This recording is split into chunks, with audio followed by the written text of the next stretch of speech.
well, okay, maybe we have to do something, because this paper system that we have now is not sustainable, right? So tangible assets. So maybe we can tie it to land or commodities or like productive real estate or something, But there needs to be a strategic shift from paper promises to real world collateral. That's what needs to happen. Okay, hold on. I want to read the latest from the midwit in the chat. He said, capitalism and Trump and America got the whole world blind to who really is the problem due to everyone speaking English and our U.S. military threat. So, first of all, Marv, Trump's not a capitalist. Trump actually supports tariffs. Trump actually is an economic interventionist. He's the opposite of capitalism. And so, Marv, if I were able to bring you up on the stage, I would. It's clear that you don't understand Trump's policies, which I don't support, by the way. But more importantly, you don't understand what capitalism is. You wouldn't be able to define it. And this, now I understand, with your lack of intellect, why you chose not to engage on stage when somebody asked you repeatedly what problem were you looking to solve. So you can continue doing your shit, but I think I'm going to shut this room down. I'm going to open a new one. Hold on. Marv, you're welcome to join the house, unless you have an aversion to being in the muff. Some people do. We call those faggots. So if you don't like to be in the muff, you don't have to join. But I'm going to end this room. I'm going to restart a new room. Those of you that have followed the house will get you will get a little notification if you have those set up. So I'll be looking forward to seeing you guys here in a minute. And Marv, you're welcome to join. I will pull you up on the stage. Matter of fact, I'm going to title the room so everybody can search for it. I'm going to title it Marv versus Mojo. And just come on in and we'll have some fun.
Marv versus Mojo.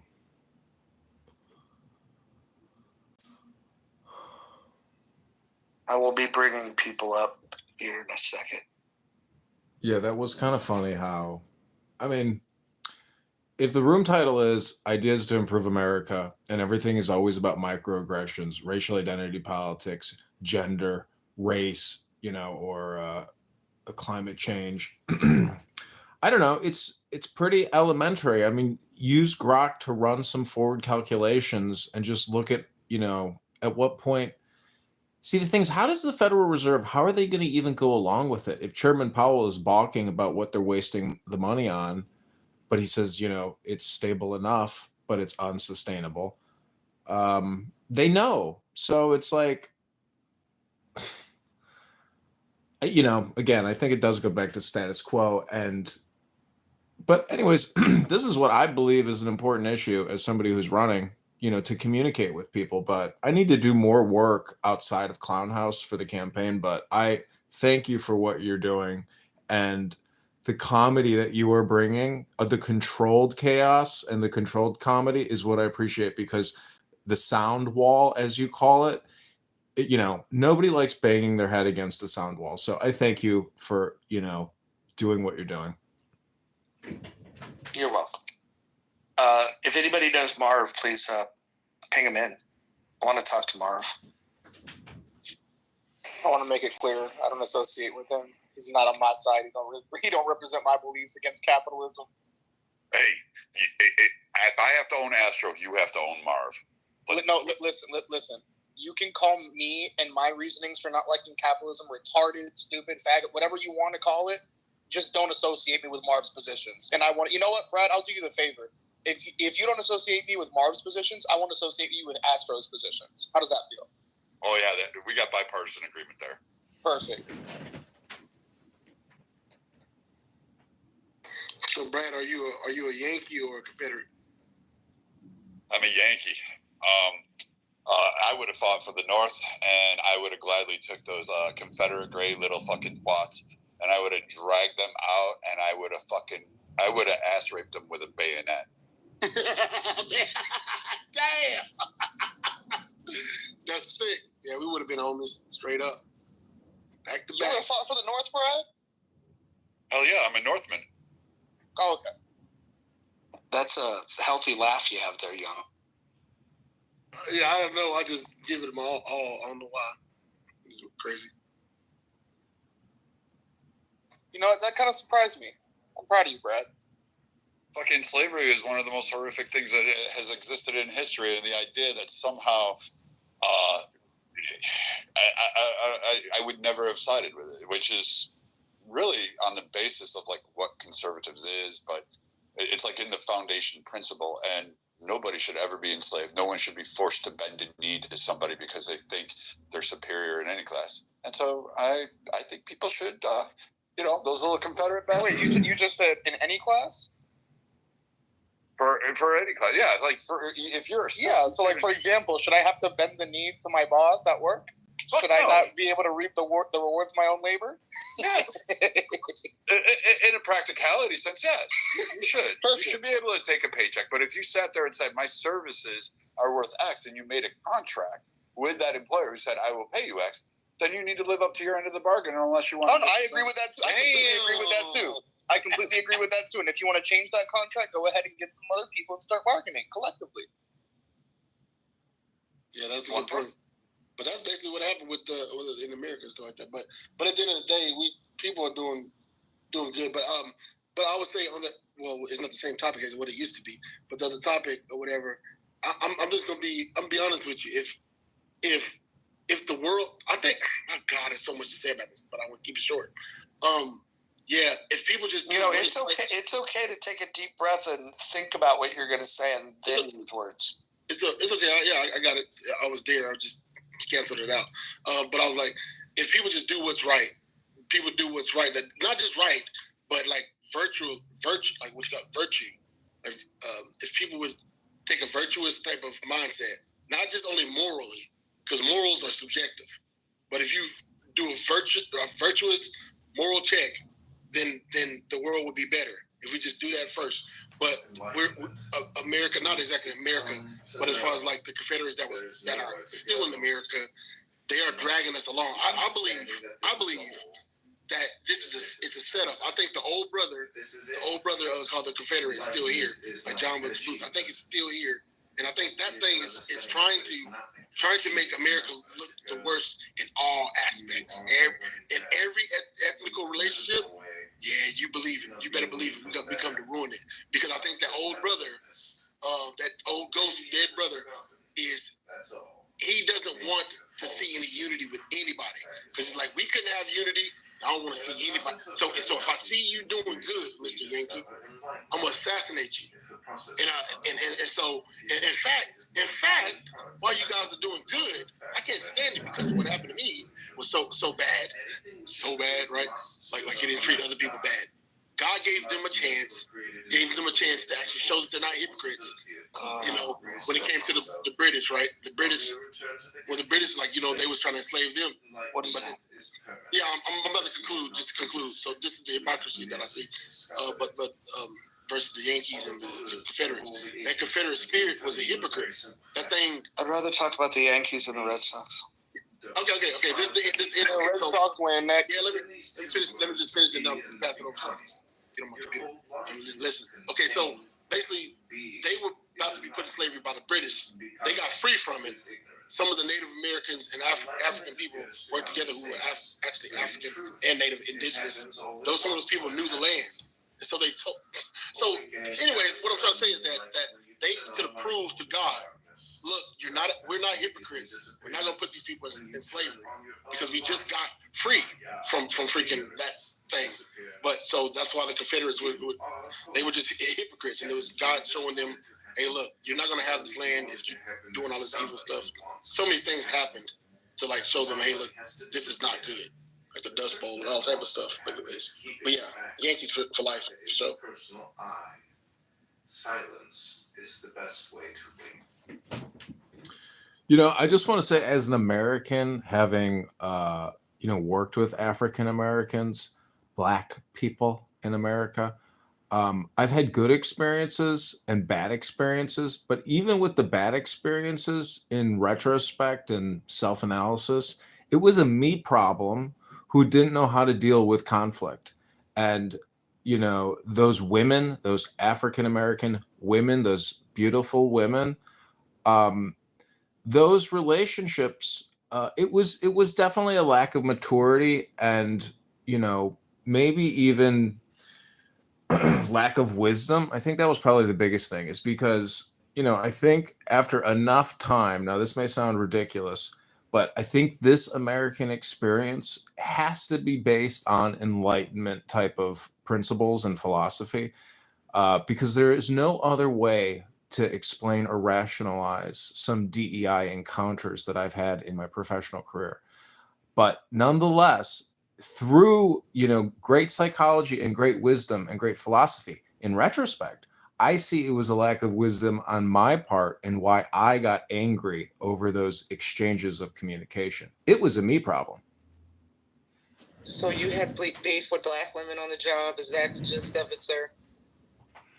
I'm just saying, as a fresh lieutenant in the Army, coming out of a military academy and having gone through infantry training, and meeting a Black female major in the Army intelligence, business unit of the Army, as you would call it, it was like watching Oprah in a military uniform, but a meaner and nastier Oprah.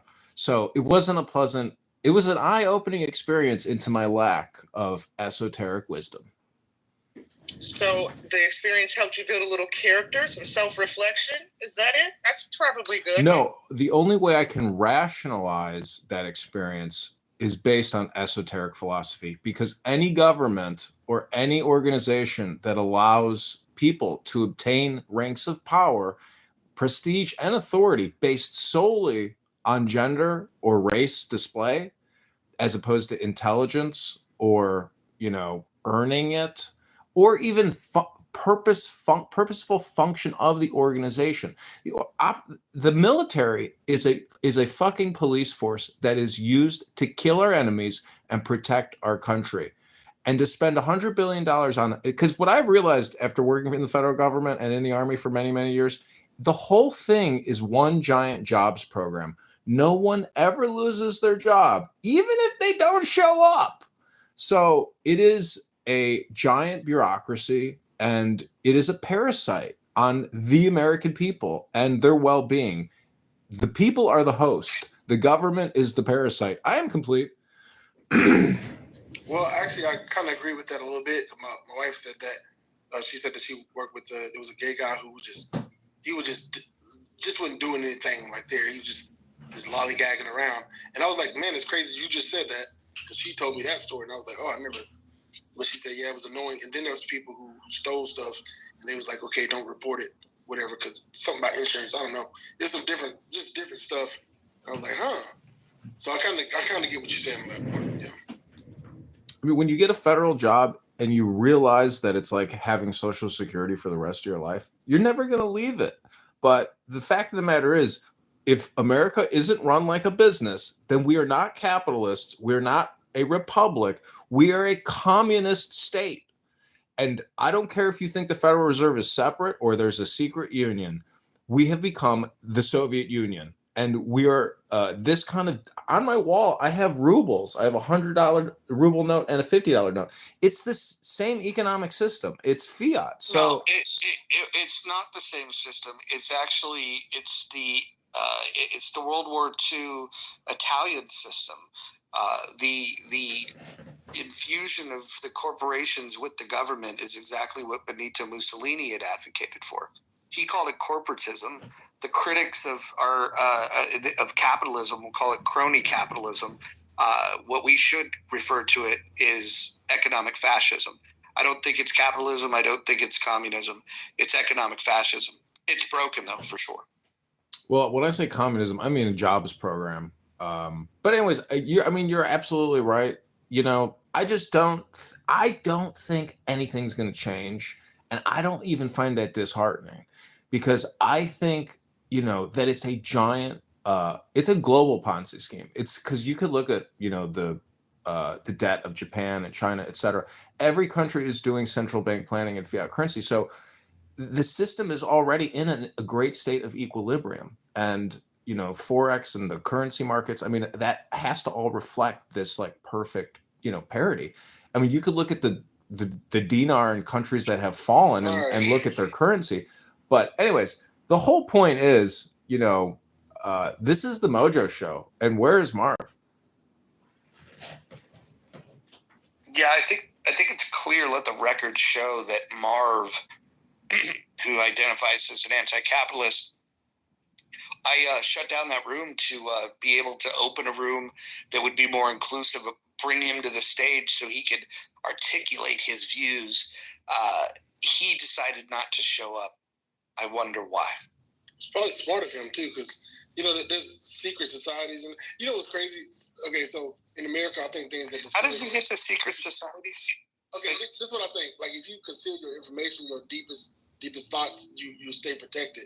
If you give all your thoughts away, people can target you. Not people, but I feel like there's intelligence behind a lot of things, and we don't even know there's in secret societies.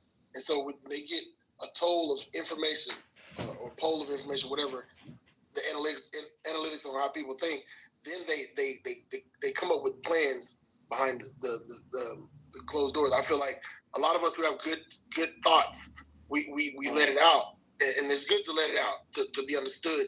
Things need to change. But there's people right now that are either Freemason, Illuminati, or some kind of Scientology, different, many type of things. Young. Yeah. What type of medication do you have? There's none, brother. You just, that's probably what you're on. Young, Young, I live next door to a very large Masonic hall here in Chicago. Do you know what they do in Masonic halls or churches or any religious organization? Do you know what they primarily do? Wow. So there's two things. There's different degrees, and then what they do on the front of anything. No, just give me one word, a summarized word about what these organizations do. Thank you. They form together. They come together. I don't know. Oh, it's education, dude. They're in the education publishing business, the communication business. It's information. What's the problem with it? So you see what I'm saying? So look, so if you study, you need to study the testimonies of people who used to be Freemason or whatever. And this is hold on. You can't, come on, brother. I want to look. Or you let's pretend that the stage is a bowling alley, and let's just pretend that you've like rolled a bunch of gutter balls, and now as a friend, I'm lifting up the bump. Hold on. Listen, I'm lifting up the bumpers. You're gonna knock down some pens if you're with them. That's why you're acting this way. Well, yeah, I have no problem. I just want to talk to you. No, hold on. I have no problem with the Masons, but it sounds to me like you're someone that doesn't understand what Masons are. No, I haven't explained it yet, so I don't think that's what you're saying is a full assessment. Okay. So walk me through. Okay, what are America through it. What are the two things that you do not discuss in a Masonic hall? I wanted to stay on the topic because this is going to knock. I was just asking what those two things are. Because it sounds like you're an expert on this subject, so I want an essential question towards what he said. And well, I'm illustrating that you don't know what happens in a Masonic hall. That's part of your bias because you're trying to protect it. That's okay. But you don't know what happens in there. Tell me the two things you can't talk about. Now, it's the thing that I could talk about, right? What are the two things you don't talk about in a Masonic hall? If I was to talk to the Mormons, I can talk to them about certain things. And I don't have to know every secret. So now we're talking about Mormons. No, I'm saying because some of them are Freemasons, right? And you can be many things. You can be any religion. Yeah, you just. That's what hold on. You know what I'm saying. Hold on. But hold on. What are the requirements to being a Mason? Brother, I'm not getting into all of that right now because that was my point. I don't think you know is the point. But you're cutting me off because you're triggered by it. No, I'm asking you to. I'm qualifying your expertise on the topic. I don't know exactly. I probably do remember. I would remember if it wasn't under pressure. But you're the moderator right now, so you don't have that pressure. You only have heat towards being the leader right now. That's all. Only thing you have right now. I'm trying to pinpoint on what I know. What I do know is what I'm mentioning, and so that's a safe place to be.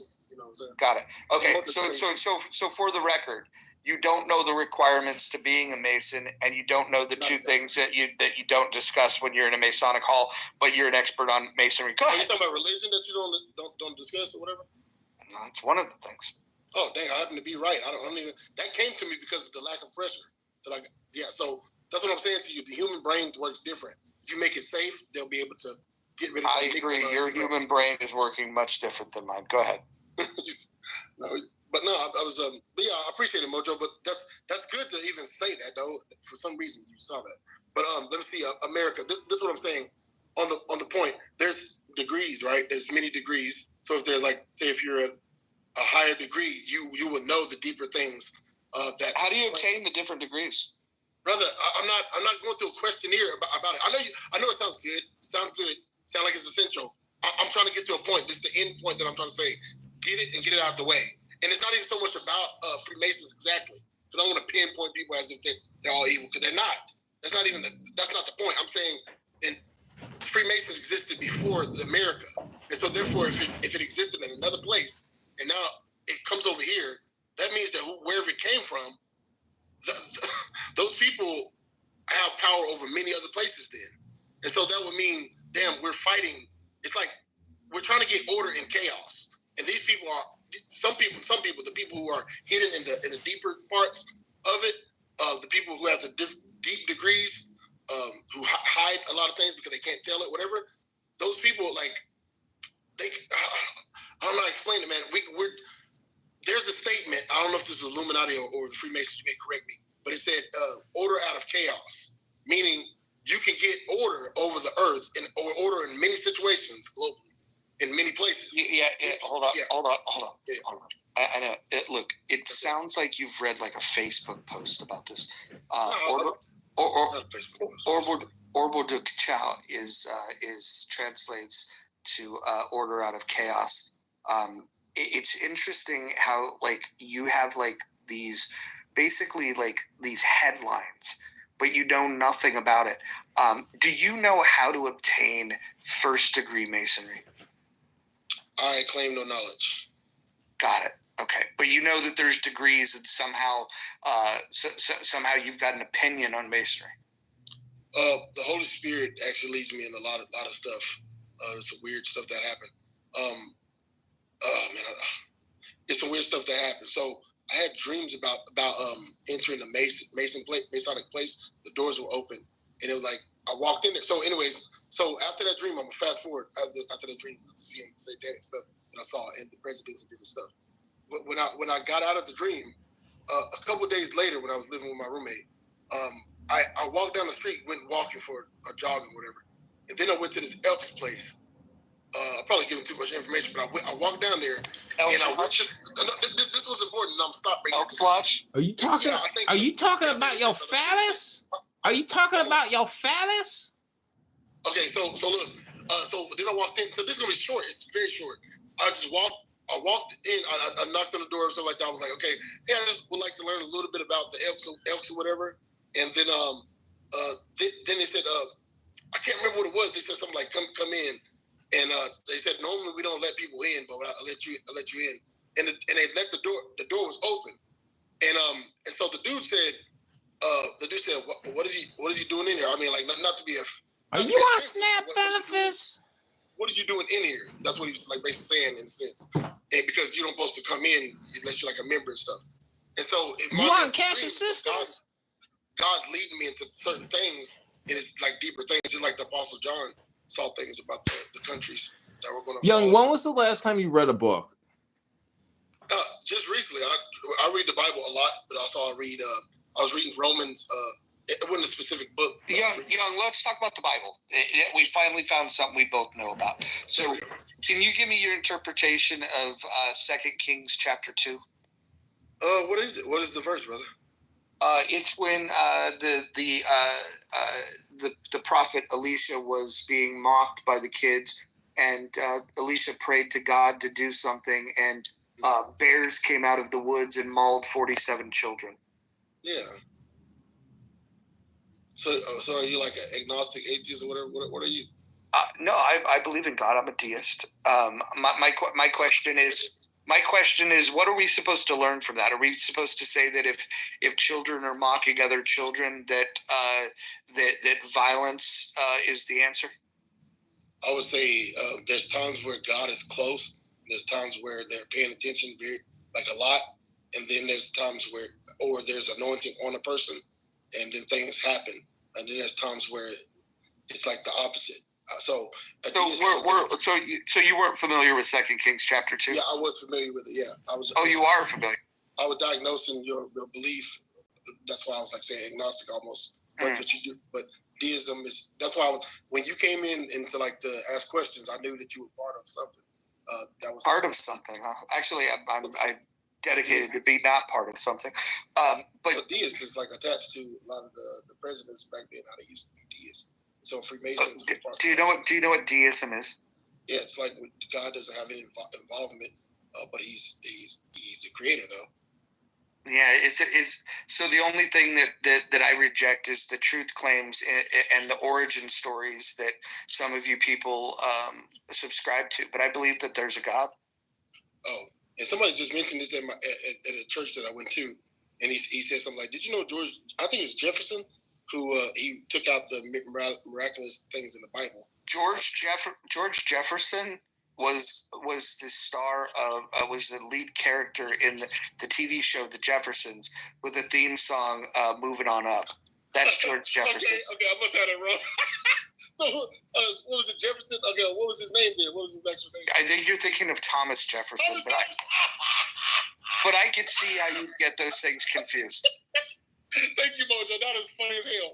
Thank you, bro. That's just Jefferson. I'm sweating right now. 30 calories burned. Thank you, Mojo. But no, Jefferson. Thomas Jefferson.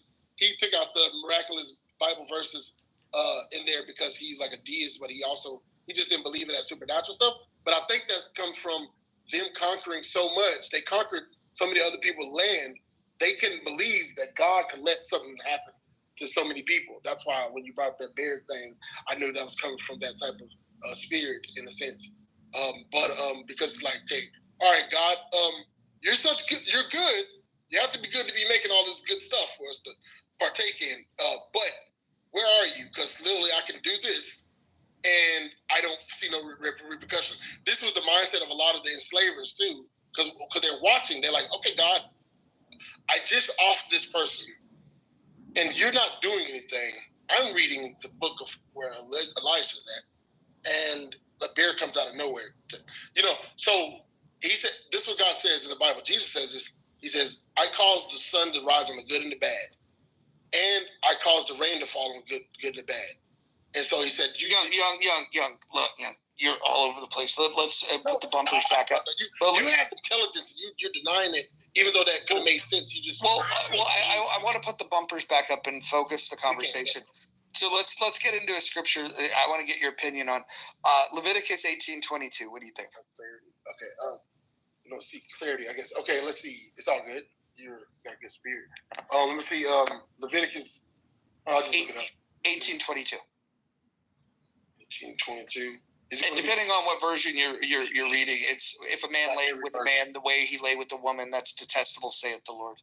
Yeah, I got every version, but let me look at it. Let me see. Let's see. I'm gonna look at the actual Hebrew here. Then we can actually see what's there or not, whatever.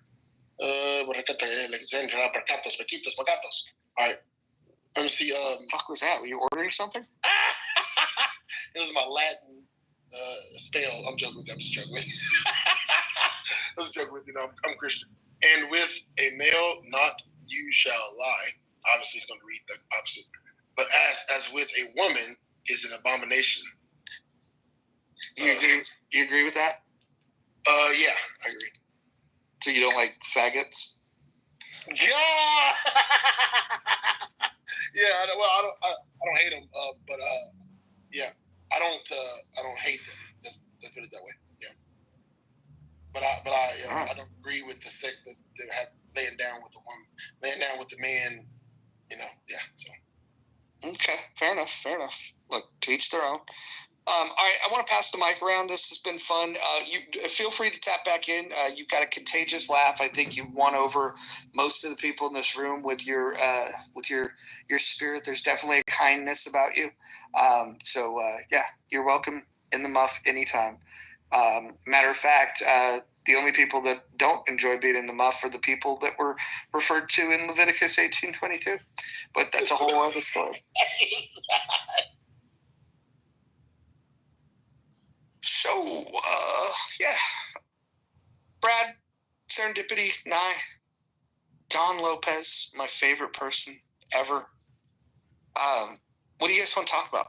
I know, right? Thank you. Marv was a no-show, so I don't know what we're going to do with ourselves.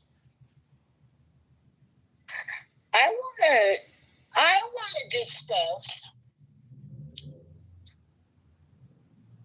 I want to find out, and I'm trying to find it, and I can't find the name of that fucking third-party management company for DCFS that the LA Times informed on everyone about back when Gabriel Fernandez was murdered. Poor kid, but yes. And people don't know about it. That we're wasting all that money on a company like that. People knew about it, they'd be like, get it out. Is that the little boy that there was a Netflix documentary made about him? Yeah. Yeah, I can't watch that. It's just I've heard about it, and it sounds horrible. It was horrible. Yeah. Yeah, I can't bring myself to watch that. Everyone felt that child, the parents, the system. Yeah. Right. Even the welfare system, the DCFS. Yep. But yeah, defending, they'd rather be, they're more worried about that than actually defending like our laws and values, and kind of, they stay silent and supporting it. And yeah, it's really putting the country's future at like serious doubt, it's quite concerning. Well, it's because the average British citizen does not have any values